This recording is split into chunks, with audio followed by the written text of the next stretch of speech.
হায় রে বেঈমান,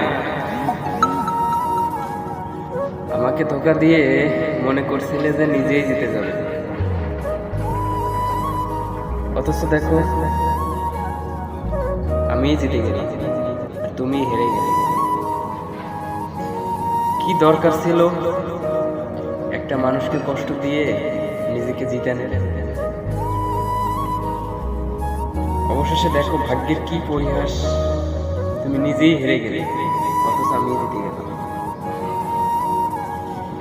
এটাই হয়তো বাস্তবতা। সৃষ্টিকর্তা হয়তো এজন্যই বলা হয় সৃষ্টিকর্তাকে যে তিনি উত্তম পরিকল্পনাকারী।